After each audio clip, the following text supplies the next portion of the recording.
This is another fishing podcast. Big changes at MLF. And as I said earlier, I am affiliated with Major League Fishing. I can't be too controversial here because I have worked with the organization since the beginning. They've been very good to me, and I have many friends there, and I am not going to talk smack about an organization that honestly it's just been very good for me. So I'm just saying that right off the bat. I'm going to try to shoot you straight here, but I also kind of, I'm not going to talk ill of an organization that has been so good to me. So, but with that being said, big changes at MLF. And so we'll just kind of go into it here. Every Fish Counts is back. And I have mixed feelings about that. I don't necessarily think... So when you fish, right, we're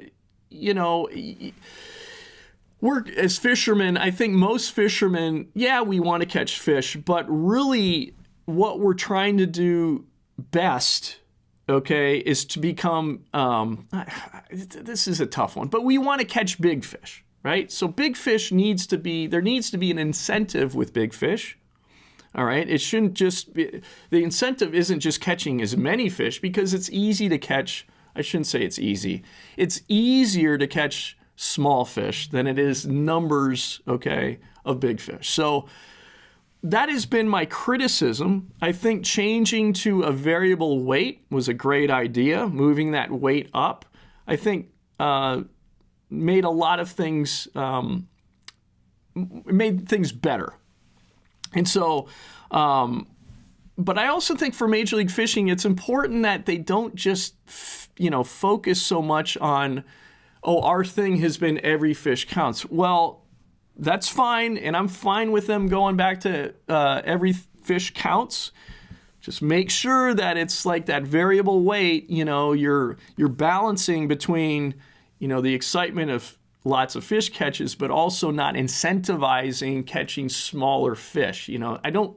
That should not be an incentive. There should be incentives to catching big fish. So as far as, what is Major League Fishing known for, right? They're also known for the score tracker. They're known for every angler that's competing, them knowing how their competition is doing. Score tracker is a huge deal. It's a big feather in the cap of Major League Fishing, so and just the catch, weigh, and then release, way better for the sport, okay? Weigh-ins really need to go the way of the dodo bird. I have no doubt they're harmful to the fisheries. As, I love seeing big fish, lip and grins, but you can do that in other ways, okay? While it's happening, during competition, big fish lip and grins, as fishing is getting more popular, as forward-facing sonar is getting more widely used, we really need to be protecting our fisheries more. I think the catch-weigh release format that Major League Fishing is really pioneered, is the way to go. And I think that needs to be emphasized. So every fish counts, okay, they're going back to it, fine. But remember, Major League Fishing, you're more than just every fish counts, okay? That catch-weigh release, the score tracker, those are big deals. So according to Kathy Fennell, who is the general manager, she said that viewership growth was stagnant on 5-fish format. So they're going back to the 5-fish limit. That is their reasoning behind it. Also, the 2024, that's next year, okay, Bass Pro Tour format will be different. Still 40 anglers on day 1 and 3, still 40 anglers on day 2 and 4, but only the top 10 from each group will advance to the knockout round. So instead of the 20 from each group, so it was 40, right? So now it's 20. So to the knockout round. So that's a big deal. And then also in 2025, so I got to get some water here, or orange water, or Mio water. This is getting kind of intense here. The BPT in 2025 will have only 50 anglers instead of 80. And so Boyd Duckett was quoted as saying basically to this effect, focus will be on a small group of top performers and make them the most visible in the sport. So I think as far as cutting down the anglers, you're cutting down 20 anglers. That's going to make people not happy. I think it's also going to limit the amount of camera guys in the field, and so that could affect me. So I'm saying this as a person that is, all these changes are probably going to affect me. So would I like things to stay the same? Yes, I would like things to stay the same as they've always been. But that's not life. That's not life. When I hear people complaining about how something's changed or, I wish it was this way, that is just not life. And it's fine to complain, but, and granted, I am really good at complaining, but there comes a time where it's best to prepare and be ready for changes. And so I don't know how Major League Fishing's financials are. As I said earlier in the podcast, I'm concerned about the economy. I know I'm not the only one. There are tea leaves that people are reading that show very, very ominous signs ahead. And I'm sure people within Major League Fishing can see these. If I can see them, if I'm hearing things, certainly the leadership of Major League Fishing is seeing these things, hearing these things as well. So Major League Fishing is a business. BASS is a business, okay? As much as we all would like stuff to stay the same, in business, if things aren't working out as well as hoped, or, and I don't know the financials of Major League Fishing, but if things aren't possibly going in the right direction, enough money is being made to film, to cover, to run a professional bass tournament organization is extremely expensive, okay? To cover a bass fishing event is one of the most, it's got to be like maybe the hardest event, professional event to cover. It's just a vast playing field.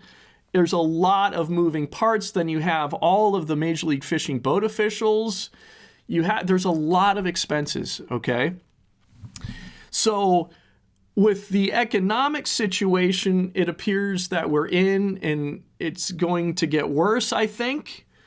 I don't think you can just assume, or it's not reasonable to think that if a company is looking at possibilities for economic hardships coming down the pike, or things haven't been as good financially as were hoped, that you gotta stop. You gotta start tightening things up, right?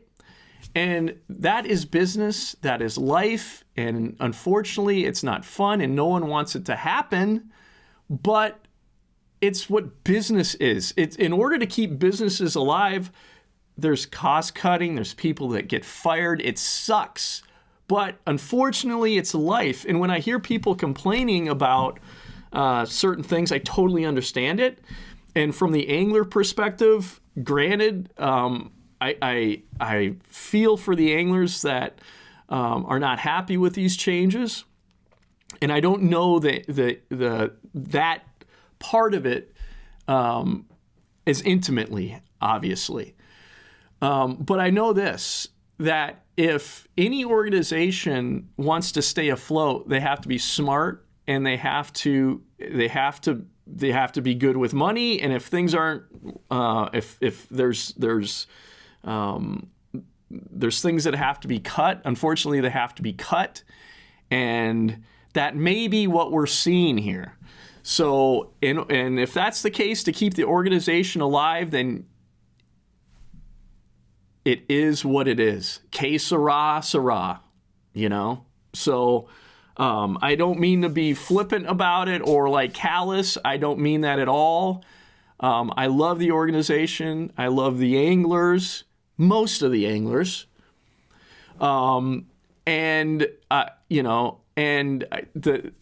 Like I said earlier, many of these people are my friends, okay, that work for Major League Fishing. It's a great group of people. And here's the reality. There's a great group of people at Bass. You know, this whole, like, one of the things that drives me nuts about the sport of bass fishing, I've wanted bass fishing to be a mainstream sport, and you basically got Bass and Major League Fishing just cutting, you know, they're kicking each other in the nuts. They're squaring up with each other, and they're kicking each other in the nuts. Maybe the whole thing will merge and everything will be better. That's really maybe for the sport of bass fishing. MLF and Bass merging. That's what we need to do. Because really what's happening right now is the two organizations are stealing from one another, stealing the limited amount of money that can be had, you know, for bass fishing, competitive bass fishing, professional bass fishing, and they're just you know, taking from the same trough, and no, it's mine, and it's just like, for the sport of bass fishing, you know, to make it mainstream, that ain't good.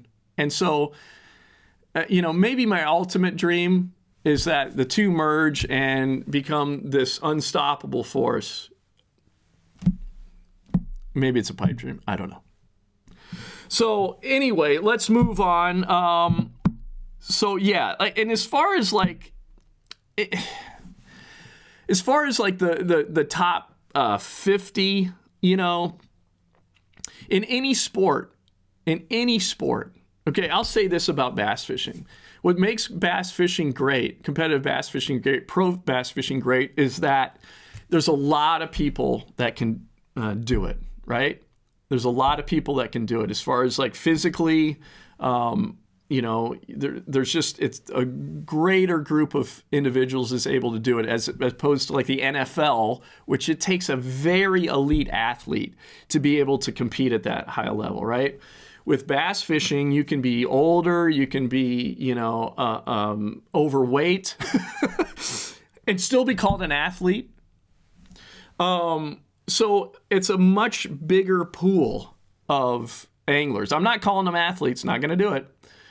So you have a much bigger pool, right? And the reality is, so the great thing about pro bass fishing is that you have a bigger pool of anglers because it's less limiting. But the worst thing about bass fishing is you have a greater pool of anglers because it's less limiting. It's not the worst thing about it, but it's a problem.